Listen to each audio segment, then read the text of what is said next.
मेरा नमस्कार। आज के इस सेशन में हमारी जो रूबरू आपसे करानी है इंदुनंद गिरी जी की, और इस खास छोटा सा Q&A सेशन में इंदुनंद गिरी से जानेंगे हम लोग कुछ अच्छे सवालों के जवाब। अगर हम नौजवानों को, अगर आपके सजेशंस हो कि वो क्या 2-3-4 किताबें वो पढ़ने चाहिए, तो आपके मत क्या होंगे? जी, जय श्री महाकाल, हर हर महादेव, नमो नारायण। मैं महामंडलेश्वर इंदु नंदगिरी, आचार्य महामंडलेश्वर डॉक्टर लक्ष्मी नारायण त्रिपाठी जी के शिष्य, अंतर्राष्ट्रीय किन्नर अखाड़े में आप सभी बच्चों का स्वागत करती हूँ। जय श्री महाकाल। और मैं अगर आपको सजेस्ट करूं, मतलब मैं आपको बताऊं, तो आप कुरान कोई भी कम नहीं है, एक से बढ़कर एक है। जितना भी आपके कहते हैं कि किताबें आपकी सच्ची दोस्त होती हैं। जितना भी आप वेद पुराण पढ़ेंगे तो उससे आपको ज्ञान ही मिलेगा, और ज्ञान ऐसा भंडार है जो ना कभी खाली होता है, बांटने से बढ़ता है। उसका कभी भी, उसका जो भी है खाली नहीं होगा। आप जितना बांटेंगे उतना बढ़ जाएगा। तो हर किसी किताब से आप कुछ ना कुछ सीख लेंगे। और आप चंडी पाठ कीजिए, आप स्कंद पुराण कीजिए, आप गरुड़ पुराण भी कर सकते हैं, आप विष्णु पुराण कर सकते हैं। तो ये सभी आपको ज्ञान देने वाला है। तो मैं तो कहती हूँ सब चीज पढ़िए। जी जी, एक शब्द का कुछ हमें परिभाषा जानना था। जैसे हमने देखा कि खालसा लिखा है, अखाड़ा लिखा है, इन शब्दों के तात्पर्य क्या है? जी देखिए, खालसा हो गया आपका, मतलब जो आवाहन अखाड़ा कहते हैं, अग्नि आवाहन अखाड़ा, जो सिख धर्म के अनुयायी हैं, उनका खालसा से संबोधित किया गया। और खालसा एक पर्टिकुलर आपकी एक जगह का नाम भी है, खालसा। तो वहां का है। और जो ये हमारा अखाड़ा लिखा गया है, अखाड़ा हमारा किन्नर अखाड़ा, जूना अखाड़ा, अखाड़े तो शुरू से चलते आ रहे हैं, लेकिन खालसा का मतलब उन्होंने अभी ये निकाल रखा है। खालसा अलग से एक अपना क्षेत्र को संबोधित कर दिया। मैं थोड़ा जानकारी दे दूं अपने बारे में कि मैं जो प्रांत से बिलोंग करता हूं, उड़ीसा से, तो मैं जेंडर राइट्स एक्टिविस्ट हूं। मैं वीगन मूवमेंट में बहुत एक्टिव हूं, यानी कि एनिमल किलिंग नहीं होनी चाहिए। जैसे कि मांस मछली जो भी खाते हैं, मैं उसके अगेंस्ट जाता हूं। तो आपका इसमें ओपिनियन क्या है? Vegan eating, non vegetarian eating में आपका क्या राय है? मैं बिल्कुल अगेंस्ट हूँ, मैं खुद अगेंस्ट हूँ, क्योंकि कोई जीव है, उसके अंदर एक आत्मा है। क्या हम, अगर आप उस जीव को मार के खा रहे हैं तो फिर आपसे बड़ा राक्षस कोई नहीं है। आप इस तरीके से तो अपने बच्चों को भी मार के खा लीजिए। जब आप अपने बच्चों की हत्या नहीं कर सकते, उनको मार के नहीं खा सकते, तो वो जो जानवर है वो भी तो आपकी जिम्मेदारी है, वो भी तो आपके बच्चे ही हैं। क्योंकि उनके हाथ पे और उनको दिमाग थोड़ी ना इतना भगवान ने दिया है, वो आप पे निर्भर है। और जो इंसान आप पे, जो जानवर आप पे निर्भर हो, तो उसको मार के खा जाना या उस पे अत्याचार करना बहुत बड़ा महापाप है। और इस महापाप की सजा उसको इसी जन्म में इसी धरती पे मिलती है। उसका 100 नरकों तक उसका छुटकारा नहीं होता। तो मेरी तो आप लोगों से यही प्रार्थना है कि बेजुबान जानवरों को ना मारे, क्योंकि उस वक्त में जो उनका डर होता है ना, वो खाने के बाद में आप ही के अंतर मन में उतरेगा। और एक सवाल, हम अपने पुराणों में देखा, अर्धनारीश्वर के बारे में पढ़ा, उसका कई सारे उल्लेख है, वर्णन है। तो अर्धनारीश्वर का जो कॉन्सेप्ट है, वो किन्नर अखाड़ों में जो भी यहाँ पे इनके जो फॉलोअर्स हैं, अनुयायी हैं, उनके लिए अर्धनारीश्वर का क्या तात्पर्य है? अर्धनारीश्वर हमारे आराध्य है, शिव और शक्ति का मिलन। शिव और शक्ति कभी भी अलग नहीं है, शिव शक्ति हमेशा साथ है। एक ऋषि थे जिन्होंने सिर्फ शिव को ही मानते थे और शक्ति को नहीं मानते थे। उनका निरादर करने की कोशिश भी की थी, आपने पढ़ा होगा, देखा भी होगा। तो उस वक्त भगवान शिव और शक्ति ने एक साथ, मतलब मिल के, और उनको अपने रूप के दर्शन दिए थे। तो उसी शिव शक्ति के हम लोग बच्चे हैं। वही शिव शक्ति अर्धनारीश्वर हमारे अंदर वास करती है। यानी कि ये जो नर नारी, ये कंपटीशन नहीं है, ये एक कोलैबोरेशन है। जी। बिल्कुल। और एक आखिरी सवाल, हमारे जो सोसाइटी, हमारा जो सोसाइटी है, हम जिस नजर से हम जेंडर आइडेंटिफिकेशन करते हैं, जैसे कि मेनली ऑफिशियल डॉक्यूमेंट्स में भी नर का जिक्र है, नारी का जिक्र है, फीमेल का जिक्र है, और मेल का जिक्र है।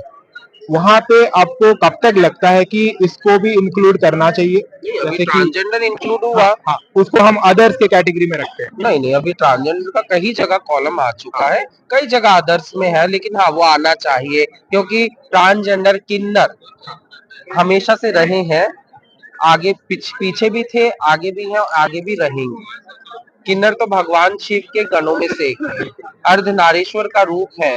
मोहिनी अवतार जब भगवान विष्णु ने लिया था तो वो किन्नर ही माना गया था, क्योंकि भगवान विष्णु ने वो मोहित रूप लिया था, तो हमारे अंदर वो मोहिनी रूप बसता है। हम इसीलिए अपने इस जगत को, अपने इस बच्चों को, समाज को मोहित कर पाते हैं। बहुत से बच्चे मुझसे आके पूछते हैं कि मतलब आप इतना मोहित या आप इतने सुंदर कैसे होते हैं, तो वो तो प्रभु की इच्छा है, उनका आशीर्वाद है।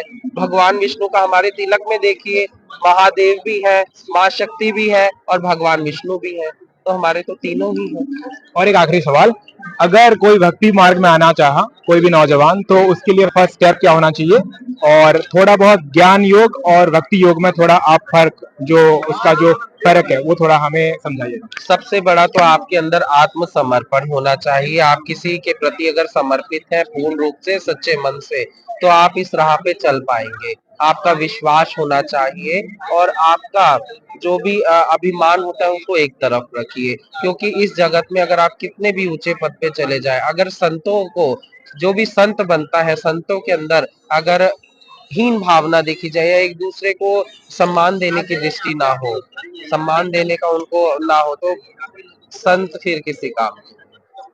और मैम कुछ रोचक तथ्य का जानकारी देना चाहेंगे आज के टाइम पे जिनको हम ट्रांसजेंडर बोलते हैं, जी। तो वो कैसे सिविल सर्विस में आ गए हैं, जुडिशियल सर्विस में आ गए हैं, और भी कई सेक्टर में वो लोग अभी पदार्पण कर रहे हैं, तो कुछ रोचक तथ्य देना चाहेंगे इनका अचीवमेंट्स को उल्लेख करते हुए? हाँ बहुत अच्छा है, देखिए हर कोई अभी जॉब में है, ट्रांसजेंडर बहुत अच्छी अच्छी जॉब, इवन ईशा भी जॉब करती हैं बहुत अच्छी और पढ़ी लिखी भी है, इंग्लिश खूब अच्छी बोलती है। इनका भी लेना, इंग्लिश में लेना था आपको इंटरव्यू, तो उनका जरूर लेना, और वो भी बता पाएंगी जो आप सवाल पूछना चाहते हैं इस भक्ति पूजा से अदर। और बहुत अच्छा लगता है, जॉब तो देखिए हर कोई करना चाह, इज्जत की रोटी हर कोई कमाना चाहता है, और हमारा तो काम है दुआ देना आपको, मंगल आपके लिए सोचना करना, तो हम जॉब करेंगे तब भी करते रहेंगे। लेकिन हाँ, हमें भी अच्छा लगेगा अगर हम अच्छे सेक्टर में जॉब करेंगे। मैंने खुद किया हुआ है, मैं क्यों मना करूं, आईटी सेक्टर में भी किया है, मेकअप आर्टिस्ट भी किया है, लेकिन एक जैसे मन को शांति नहीं थी, तो मुझे तो भक्ति में आना ही था। मैं शुरू से भक्ति करती आई हूँ, पूजा करती आई हूँ 9 साल की उम्र से, लेकिन उस टाइम पे क्या था कि बहुत ज्यादा दिक्कत परेशानी समाज में थी। उस टाइम तक हमको एक्सेप्ट नहीं किया गया था समाज ने, और बहुत ताना दिया जाता था, अच्छा नहीं समझते थे। जॉब करते थे तो कहते थे भाई यहाँ पर तुम लोग के आने से माहौल खराब हो सकता है, तो वो चीज हमें टारगेट उस चीज से किया जाता था। लेकिन आज के टाइम में किन्नर जो है अपने पैर पे खड़े हैं। आज हम देखिए लड़के झगड़ के अपने लिए आज हम यहाँ जगह बना पाए हैं, अपने अस्तित्व के लिए हमने लड़ाई की, तो आज हमारी पहचान है। तो मैं तो कहती हूँ कि आगे भी हम लोग इसी तरह अपने लिए लड़ेंगे और अपने लिए हर मांग के लिए लड़ेंगे, क्योंकि हमारा भी समान अधिकार है। जय श्री जय महाकाल। श्री राम। धन्यवाद, धन्यवाद। जय और काफी वक्त आपने जाया किया, और सभी दर्शकों से मैं दरख्वास्त करना चाहूंगा कि सब जेंडर राइट्स प्रमोट करें, सब जेंडर राइट्स एक्टिविज्म करें। हमने देखा नालसा जजमेंट में भी काफी अच्छा सुप्रीम कोर्ट का जजमेंट था, जहां पे तीसरी जेंडर को भी एक आइडेंटिफिकेशन स्टेटस मिला, और ये एक प्रोग्रेसिव स्टेप है अपने सोसाइटी का। हाँ, तो हम लोग प्रकट थोड़ी ना हुए हैं, हम लोग तो इसी धरती माता के पुत्र हैं। हमें कोई मंगल ग्रह से एलियन भी नहीं छोड़ के गया हमें कि जो ऐसा, बाहर निष्कासित कर दिए हमें जाए। नेचुरली ही ट्रीट करना चाहिए, ना ही उनको कोई एलियन या फॉरेनर देखें। नेचुरल है, जाहिर सी बात है, क्योंकि हमें भी 2 हाथ 2 पैर है और वही दुखने वाला दिल है। जैसे आप लोग का दुखता है किसी बात पे, वैसे हमें भी दुखता है, हमारे भी आंसू आते हैं, सब चीज सेम तो है। अदर साइड से आपका अखाड़ा सबसे इंक्लूडेड नंबर 1 पे आ नंबर रहा है 1 कि पे आप है, लोग ने इतनी लड़ाई की, बहुत लड़ाई। बिल्कुल, यहाँ पे इसीलिए आप इतने अच्छे से बैठे और ये पूरा अखाड़ा असल में हमारा जो मेन सबसे ज्यादा जन मकसद था, सैलाब यहाँ पे है। जो हमारा मेन मकसद था ना अखाड़ा स्थापित करने का, एक तो हमारे जो भटके हुए, क्योंकि मुगल काल से जब से आया मुगल, तो उन्होंने मंदिर तो तोड़े फोड़े, लेकिन हमारा अस्तित्व भी पलट के रख दिया। हमने मालिक काफूर को भी देखा वहाँ हाँ, पे। हमारा अस्तित्व भी पलट के रख दिया। जब हम राजा के दरबार में हम लोगों की वैल्यू होती थी, माइयों के रूप में हमारी वैल्यू होती थी। जब कोई भी निष्कर्ष नहीं निकलता था ना, तो हम लोग के पास दो दिमाग हैं, आदमी का भी औरत का भी। तो वहां से पूछा जाता था कि जब सबसे हार के हम लोग से पूछा जाता था अभी आप बताओ, तो हम बीच का रास्ता निकाल के देते थे। क्षत्रिय के रूप में हम भी खड़े हो जाते थे तलवार पकड़ के लड़ने के लिए। तो हम तो शुरू से चलते आ रहे हैं। पर जब मुगल आए तो मंदिर के साथ साथ हमारा अस्तित्व तोड़ के रख दिया। हमें मतलब अपने दरबार में नचवाना गाना, वो तो बाहर से जो आए थे तब से। हाँ ठीक है, तो हमारा तो चलता ही आ रहा है। हम तो अपने इष्ट के लिए नाचते हैं प्रसन्न होके, मैम किसी के ईस्ट दबाव में। ईस्ट किनको मानते हैं अर्धनारीश्वर को के अलावा? जी देखिए, ईस्ट तो हर किसी का अपना अपना है, ठीक है, लेकिन जो हमारी कुल की देवी है वो है माँ बहुचरा, जो मुर्गे पे विराजमान है, जो अर्धनारीश्वर का ही प्रतीक है। और हमारी इष्ट भवानी है, उनका मंदिर गुजरात में है। और यूं तो हर किसी का अपना अपना इष्ट है, कोई माँ काली को मानता है, और मैं तो देखिए सबको एक ही मानती हूँ, क्योंकि हमारे अंदर जो चेतना, हमारे अंदर जो आत्मा है, आत्म स्वरूप है, वो है ब्रह्म स्वरूप। हमारा ही सूक्ष्म शरीर, जब भी आपका मतलब देह संस्कार होता है तो उसमें से एक आत्माराम निकलता है जिसके दर्शन करवाए जाते हैं। तो वही आत्मा राम है जो हमारे ही रूप में अंदर बैठा हुआ है, वही परमात्मा का स्वरूप है। तो हम उस ब्रह्म स्वरूप को ध्यान करते हैं। आप कभी साधना करेंगे, ध्यान में बैठेंगे, तो आपका ही प्रतिबिंब आपको ऊपर दिखेगा। मैम सत्व रजगुण, सत्वगुण और तमोगुण, इसके बारे में दो शब्द। सत्वगुण, रजोगुण, तमोगुण, ये तीन शक्तियां जैसे हैं हमारे पास में, माँ पार्वती शक्ति स्वरूपा, माँ सरस्वती और माँ लक्ष्मी। सतुगुण में माँ सरस्वती को स्थान दिया गया है, तमोगुण में माँ काली को स्थान दिया गया है, लेकिन मतलब जो तीनों गुण त्रिगुणात्मिका है, वो हमारी है महालक्ष्मी अधिष्ठात्री, जिसको त्रिपुर सुंदरी कह देते हैं। कोई आप मतलब उसको 10 महाविद्या कह देते हैं, कोई ब्रह्मांड की ऊर्जा शक्ति कह देते हैं, कोई बाला सुंदरी कह देता है। तो वो त्रिपुर सुंदरी ही त्रिगुणात्मिका देवी है, उसी से तीनों गुणों का जन्म है।